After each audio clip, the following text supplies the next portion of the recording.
Hello guys, I welcome you all to this channel. देखिए, आपको जैसे कि पता ही है कि मैंने इसमें इकोनॉमिक्स की सीरीज चलाई थी, जिसमें अब आपके केवल एक और दो टॉपिक रह गए हैं, एक दो वीडियोज आएंगे।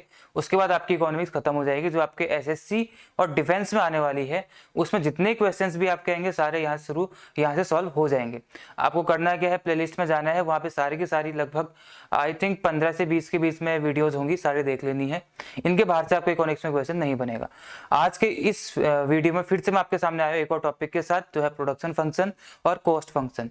वैसे तो बहुत डीप टॉपिक है, लेकिन आपके एग्जाम से जितना आता है उसी हिसाब से यहाँ पे आपको बताऊंगा और उतना ही आपको पढ़ना है।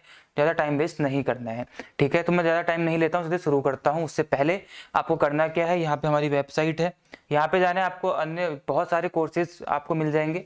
आपको जिस चीज़ की आप तैयारी कर रहे हैं उस चीज़ के लिए आप अवेल कर सकते हैं नॉमिनल से प्राइसेस में। और साथ ही साथ आप वहाँ पे फ्री में मॉक टेस्ट अटेम्प्ट कर सकते हैं। मॉक टेस्ट के लिए आपको कोई भी प्राइस पे नहीं करना होता है, ठीक है। तो आगे बढ़ता हूँ, सीधे लेक्चर की तरफ शुरू करते हैं। आज का टॉपिक है पहले प्रोडक्शन फंक्शन। तो देखिए, प्रोडक्शन क्या होता है। प्रोडक्शन क्या, उत्पाद जिसको हम लोग बोलते हैं, है ना। आप कोई भी चीज कर रहे हो, उसका कुछ ना कुछ आउटकम निकलेगा, वही तो क्या एक उत्पाद है एक तरीके से।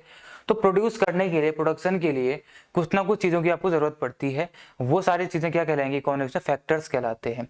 फैक्टर्स कुछ होते हैं जो फिक्स्ड फैक्टर होते हैं, कुछ होते हैं जो वेरिएबल होते हैं। फिक्स्ड और वेरिएबल मतलब यहाँ लिख देता हूँ, ये हो गया वेरिएबल, ये हो गया फिक्स्ड। फिक्स्ड और वेरिएबल का क्या मतलब है, जैसे आपको कोई प्रोडक्शन करना है, मान लो कुछ भी करना है, तो उस प्रोडक्शन के लिए, उस चीज कोई आउटकम आपको लेनी है, तो उस चीज के लिए कुछ चीजें ऐसी हैं आपकी, भले ही आउटकम कुछ भी हो, प्रोडक्शन कुछ भी हो, कम हो चाहे ज्यादा हो, वो वेरिएबल आपका वहां पे रहना ही रहना है, वो फैक्टर आपका रहना ही रहना है। तो जब आपका वो फैक्टर वहां पे रहना ही है, तो ये क्या हो जाएगा, आपका फिक्स फैक्टर हो जाएगा। समझ रहे हैं इस चीज को, ये हो जाएगा फिक्स फैक्टर। इस चीज से प्रोडक्शन में कोई फर्क नहीं पड़ेगा, आपका प्रोडक्शन हो चाहे ना हो, वो फैक्टर वहां पे रहेगा ही रहेगा। लेकिन जो वेरिएबल फैक्टर्स होते हैं, वेरिएबल फैक्टर जैसे जैसे आप चेंज करते चले जाओगे, वैसे वैसे आपके प्रोडक्शन में चेंज होता चला जाएगा। ये क्या होते हैं, वेरिएबल फैक्टर्स होते हैं। समझ रहे हैं इस चीज को। एग्जांपल देता हूँ, आप मान लो एक कोचिंग इंस्टीट्यूट के मालिक हो, कोचिंग खोलना चाहते हो। तो कोचिंग खोलने के बाद आप क्या करोगे, सबसे पहले उसमें बोर्ड लगाओगे, क्योंकि बिना बोर्ड के आप बच्चों को नहीं पढ़ा सकते हैं। तो बोर्ड क्या है, वो बोर्ड एक फैक्टर है, वो एक फिक्स फैक्टर है जिसमें आपको खर्चा करना ही करना पड़ेगा। तो वो कौन सा फैक्टर होगा, वेरिएबल फिक्स फैक्टर हो जाएगा। वहां पे आप सीट्स लगाओगे, लेकिन सीट्स आप उसी बेसिस पे लगाओगे जितने बच्चे आपके पास आने वाले हैं। अगर 10 बच्चे हैं तो आप मैक्सिमम 12 सीट लगाओगे, उससे ज्यादा नहीं लगाओगे। तो ये क्या है, वेरिएबल फैक्टर्स है। जैसे जैसे आप इस चीज को चेंज करते चले जाओगे, वैसे वैसे आपके प्रोडक्शन में चेंज होता चला जाएगा। लेकिन जो फिक्स फैक्टर्स हैं, ये फिक्स ही रहते हैं। प्रोडक्शन चाहे कुछ भी हो, फैक्टर्स हमेशा वैसे के वैसे ही रहेंगे। तो ये दो फैक्टर्स होते हैं। आगे बढ़ते हैं, टोटल प्रोडक्शन। इस पूरे कॉन्सेप्ट में 3 टर्म्स की बात करते हैं, 3 टर्मिनोलॉजीज। टोटल प्रोडक्शन, मार्जिनल और एवरेज प्रोडक्शन की बात करते हैं। समझाता हूँ क्या चीज है, पहले ऐसे समझाता हूँ, फिर आपको टेबल के माध्यम से समझाऊंगा, और वैसे आपको ज्यादा इजीली समझ में आएगा। टोटल प्रोडक्शन क्या होगा, फिक्स फैक्टर और वेरिएबल फैक्टर्स, इन दोनों फैक्टर्स के अकॉर्डिंग होने वाले, इन दोनों फैक्टर्स के हिसाब से या इनके हेल्प से होने वाले जो आपके प्रोडक्शन है, उनको क्या बोलेंगे हम लोग, टोटल प्रोडक्शन बोलेंगे। इन दोनों को मिला दो अगर, तो दोनों से जितना जितना प्रोडक्शन हो रहा है उसको क्या बोलेंगे हम लोग, टोटल प्रोडक्शन बोलेंगे। जो मैंने यहाँ पे लिखा हुआ है, TP is equal to F x1 x2, यानी कि यहाँ पे x1 क्या है, वेरिएबल फैक्टर है, और x2 क्या है, आपका फिक्स फैक्टर है। समझ रहे हैं। तो इन दोनों से होने वाले प्रोडक्शन को क्या बोलेंगे हम लोग, टोटल प्रोडक्शन बोलेंगे। उसके बाद मार्जिनल प्रोडक्शन की बात कर लेते हैं। मार्जिनल मतलब क्या होता है, एडिशनल प्रोडक्शन होता है। टोटल प्रोडक्शन में पहले मान लो आपका 10 था प्रोडक्शन, अब 20 हो गया, तो कितने का प्रोडक्शन बढ़ गया आपका, 10 का। कितना ऐड हुआ, 10 ऐड हुआ, तो वही 10 क्या कहलाएगा, आपका मार्जिनल प्रोडक्शन कहलाएगा, यानी कि एडिशनल। मतलब टोटल प्रोडक्शन में आपका कितना चेंज हुआ है, is divided by change in x1, यानी कि फैक्टर, जो वेरिएबल फैक्टर है उसमें चेंज करने की वजह से आपके टोटल प्रोडक्शन में कितना चेंज हुआ, वो कितना एडिशनल हो गया, वो क्या कहलाएगा, आपका मार्जिनल प्रोडक्शन कहलाएगा। आई होप आपको ये चीज समझ में आई होगी। उसके बाद एवरेज, आप बचपन से पढ़ते चले आ रहे हो, एवरेज कैसे निकालते हैं, टोटल प्रोडक्शन को आप नंबर ऑफ क्वांटिटी से डिवाइड कर दोगे तो क्या निकल के आएगा, आपका एवरेज प्रोडक्शन निकल के आएगा। तो ये 3 टर्मिनोलॉजीज हैं जो आपको ऐसे दिखाई। अब मैं दिखाता हूँ टेबल के माध्यम से और समझाने का ट्राई करता हूँ, यहाँ पे आपको ज्यादा इजीली समझ आएगा। फिक्स फैक्टर में नहीं लूंगा, क्योंकि फिक्स फैक्टर मैंने बताया कि वो फिक्स है, प्रोडक्शन कुछ भी हो उस पे उसका फर्क नहीं पड़ने वाला है।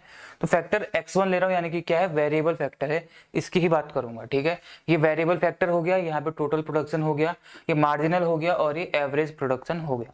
तो देखिए बात करते हैं, मान लो स्टार्टिंग में वेरिएबल प्रोडक्शन क्या था, फैक्टर क्या था, 0 था। आपने कुछ भी उसमें वेरिएबल फैक्टर नहीं डाला, तो आपका प्रोडक्शन कितना हुआ, 0 हुआ। तो अगर ये जीरो है तो मार्जिनल ऑटोमेटिकली क्या है, जीरो है, क्योंकि इससे पहले कुछ था नहीं। एवरेज क्या हो जाएगा, टोटल प्रोडक्शन अपॉन x1, तो TP upon x1 is equal to 0/0, लेकिन यहाँ पे हम लोग इसको जीरो ही मानेंगे। ठीक है, आगे बढ़ते हैं। जब आपने वेरिएबल चेंज किया, मान लो वेरिएबल आपने 1 डाल दिया, तो 1 डालते हम एज्यूम कर रहे हैं कि आपका TP कितना हो गया, टोटल प्रोडक्शन 5 हो गया। तो कितना बढ़ गया, पहले 0 था 5 हो गया, तो मार्जिनल कितना हो जाएगा, 5 हो जाएगा। क्यों, क्योंकि एडिशनल कितना हुआ है, 5 हुआ है, तो 5 एडिशनल होगा, तो MP कितना हो जाएगा, मार्जिनल 5 हो जाएगा। तो एवरेज कितना रहेगा, average is TP upon x1, TP upon x1 is equal to 5, यहाँ पे आपको दिख जाएगा। उसके बाद अगर मैं फैक्टर x1 यानी कि वेरिएबल फैक्टर को चेंज करता हूँ, तो ये मैंने मान लो 2 डाल दिया, तो यहाँ 1 था, मैंने 2 कर दिया, तो एज्यूम किया कि कितना हो गया, 15 हो गया। अब भी 5 से कितना बढ़ गया, 15 हो गया है, तो कितना बढ़ गया, 10 बढ़ गया। एडिशन कितने का हुआ है, 10 का, तो एडिशनल क्या हो जाएगा आपका, मार्जिनल प्रोडक्शन क्या हो जाएगा, 10। तो एवरेज कितना रहेगा, 15/2 TP अपॉन x1, तो कितना हो जाएगा आपका 7.5 हो जाएगा। समझ रहे हैं इस चीज को। अगर मैं वेरिएबल फैक्टर चेंज करके 3 डालता हूं, तो 3 डालने के बाद क्या हो जाएगा, TP अपना कितना हो गया, एज्यूम कर लो कि 30 हो गया है। अब अगर ये 30 हुआ है तो कितना बढ़ गया, 15। एडिशन कितने का हुआ है, 15 का, तो 15 आपका MP हो जाएगा। AP कितना हो जाएगा, 30/3 इज इक्वल टू 10 हो जाएगा। उसके बाद अगर हम इसको फिर बढ़ाते हैं, इसको मैंने 4 कर दिया वेरिएबल फैक्टर्स को, तो अब यहाँ पे क्या किया, 30 से कितना हो गया, 35 हो गया बढ़ के। तो कितने का वेरिएशन, कितने का एडिशनल देखने को मिला आपको, 5 का, तो मार्जिनल कितना हो गया, 5 हो गया। और TP अपॉन x1 कितना होगा, 8.75। अगर मैंने 4 से बढ़ा के 5 कर दिया वेरिएबल फैक्टर, तो एज्यूम किया कि TP कितना 38, अभी भी बढ़ा, यहाँ 35 था 38 हो गया, तो कितना बढ़ गया, 3 बढ़ गया। तो एडिशन कितने का हुआ, 3 का हुआ। और AP कितना होगा, 38/5 इज इक्वल टू 7.6। समझ रहे हैं इस चीज को। उसके बाद वेरिएबल फैक्टर मैंने 6 डाल दिया। अब वेरिएबल फैक्टर अगर 6 डाला, तो एज्यूम कर लो कि कितना, 39, यानी 38 से बढ़ के 39 हो गया। एडिशन कितने का हुआ, 1 का हुआ। तो यहाँ पे AP कितना हो जाएगा, average production 39/6 is equal to 6.5। I hope आपको टेबल में समझ में आया होगा। अब मैं बताता हूँ इसमें मेन चीज बताने की क्या थी। ये टर्मिनोलॉजी तो आपको समझ में आएगी होगी, कैसे कैसे करके ये हुआ है। मेन चीज क्या है समझने की, आप गौर करना, आपने जब जब टोटल प्रोडक्शन को बढ़ाया, यानी जब तक आपका टोटल प्रोडक्शन बढ़ रहा है इंक्रीजिंग रेट के साथ, देखिए 0 से 5, फिर 15, 30, 35, 38, 39, हमेशा बढ़ ही रहा है। ठीक है, हमेशा बढ़ते हुए ही मैंने यहाँ पे डेटा लिया हुआ है, लेकिन इसमें कुछ है, कुछ डिफरेंट है इसमें। देखिए क्या है, यहाँ 0 से 5, फिर 15, फिर 30, अगर आप ऊपर के 4 लाइनें देखो, तो यहाँ बढ़ा पहले 5, फिर बढ़ा 10, फिर बढ़ा 15। 5 से अगली बार में कितना बढ़ा, 10 बढ़ा, 15, यानी कि इंक्रीजिंग रेट के साथ बढ़ा। यहाँ केवल 5 बढ़ा, यहाँ 15, यहाँ 10, यहाँ 15, तो इंक्रीजिंग रेट के साथ बढ़ रहा है। तो इंक्रीजिंग रेट के साथ जब TP बढ़ता है, तो आपका मार्जिनल प्रोडक्शन क्या होता है, बढ़ रहा होता है, 5 से 10, 10 से 15। समझ रहे हैं, जब जब आपका टोटल प्रोडक्शन एक इंक्रीजिंग रेट के साथ बढ़ेगा, 5 से 10, 10 से 15, यानी कि इंक्रीजिंग रेट के साथ बढ़ रहा है, तो आपका MP भी क्या हो रहा है, बढ़ रहा है। लेकिन यहाँ पे TP आपका बढ़ ही रहा है हमेशा, लेकिन कैसे बढ़ रहा है, एक डिक्रीजिंग रेट के साथ बढ़ रहा है। कैसे, जैसे 15 से सीधे कितना बढ़ा, अब की बार यहाँ 15 बढ़ा था, यहाँ कितना बढ़ गया, 5 ही बढ़ा, बस बढ़ा, लेकिन 5 बढ़ा। फिर नीचे भी बढ़ा है 35 से 38, लेकिन कितना बढ़ा, केवल 3 बढ़ा। पहले 5 बढ़ा हुआ था, अब कितना बढ़ा, 3 बढ़ा। तो 5 से 3, फिर 3 से 1, तो यहाँ पे क्या दिख रहा है, इंक्रीज तो हो रहा है, लेकिन एक डिक्रीजिंग रेट के साथ इंक्रीज हो रहा है। यहाँ पे इंक्रीज एक डिक्रीजिंग रेट के साथ दिख रहा है आपको, यहाँ पे इंक्रीज एक इंक्रीजिंग रेट के साथ दिख रहा है। तो जब इंक्रीजिंग रेट के साथ था, तो आपका MP क्या हो रहा था, बढ़ रहा था। लेकिन जैसे आपका डिक्रीजिंग रेट के साथ इंक्रीज हो रहा है टोटल प्रोडक्शन, तो आपका जो MP है वो क्या हो रहा है, डिक्रीज हो रहा है। अगर आप यहाँ पे देखें तो ठीक है, डिक्रीजिंग रेट के साथ था, बढ़ रहा था, तो यहाँ पे क्या हो गया, डिक्रीज हो गया। यहाँ पे इंक्रीजिंग रेट के साथ था, तो क्या हो गया, इंक्रीज हो गया। ये क्वेश्चन बनता है कि जब टोटल प्रोडक्शन इंक्रीजिंग रेट के साथ बढ़ेगा, तो MP पे क्या फर्क पड़ेगा, it will also increase when total production is increasing with a decreasing rate, then marginal production also decreases। ठीक है, तो इसको आपको ध्यान रखना है, यहाँ पे डिक्रीज हो रहा है, यहाँ पे इंक्रीज हो रहा है। इसी का फर्क AP में देखो क्या पड़ेगा, इंक्रीजिंग रेट के साथ जब बढ़ रहा था, तो AP भी यानी कि एवरेज प्रोडक्शन आपका क्या हो रहा है, बढ़ रहा है। लेकिन जब ये डिक्रीजिंग रेट के साथ बढ़ रहा है, तो आपका एवरेज प्रोडक्शन क्या हो रहा है, घट रहा है। देख सकते हैं यहाँ 5 से 7, 7 से 10, लेकिन 8, फिर 7, फिर 6। डिक्रीजिंग रेट के साथ बढ़ेगा तो घटेगा, इंक्रीजिंग रेट के साथ बढ़ेगा तो बढ़ेगा। तो यही चीज मैंने अगली स्लाइड में लिखा हुआ है, लैंग्वेज में लिख दिया है, इसको आप पढ़ लेंगे। ठीक है, वही चीज मैंने लिखी हुई है। तो ये क्या था, प्रोडक्शन फंक्शन था। अब बताता हूँ आपको कॉस्ट फंक्शन। आपको प्रोडक्शन फंक्शन की टर्मिनोलॉजी समझ में आई होंगी, ऐसी मैं उम्मीद करता हूँ। अब बता रहा हूँ कॉस्ट फंक्शन। कॉस्ट फंक्शन में सब कुछ वही है।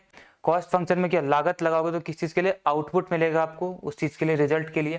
तो आउटपुट यहाँ पे है, कॉस्ट है, ये भी दो तरीके की, एक फिक्स कॉस्ट, एक वेरिएबल कॉस्ट। फिक्स कॉस्ट क्या होगी? ऐसी कॉस्ट जिससे आपको आउटपुट, कुछ भी हो आपका आउटपुट, लेकिन ये कॉस्ट आपकी लगनी ही लगनी है, ये खर्चा आपका होना ही होना है, तो ये आपकी फिक्स कॉस्ट जो हर हमेशा आपको फिक्स दिखाई देगी। वेरिएबल कॉस्ट, अगर आप इसको चेंज करते चले जाओगे तो इसका फर्क आपके आउटपुट पे पड़ता चला जाएगा, तो ये क्या हो जाएगी कि वेरिएबल कॉस्ट हो जाएगी। इन दोनों को प्लस करोगे तो क्या निकल के आएगा? आपका टोटल कॉस्ट निकल के आएगी किसी भी चीज के लिए।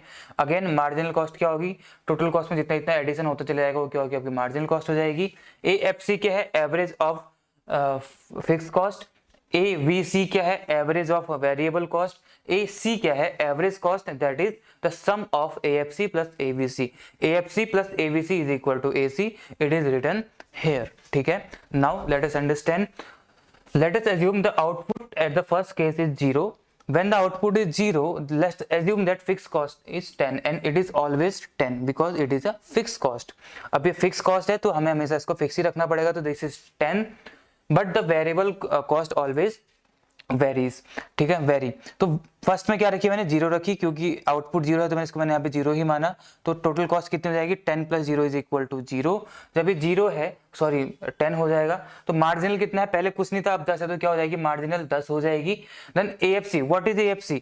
AFC is fix cost divided by output, but here nothing is output, तो यहाँ पे हमने डैश डैश कर दिया, आउटपुट कुछ है ही नहीं, तो मैं किससे डिवाइड करूँ? तो क्या हो जाएगा? आपको सारा डैश हो जाएगा, ठीक है।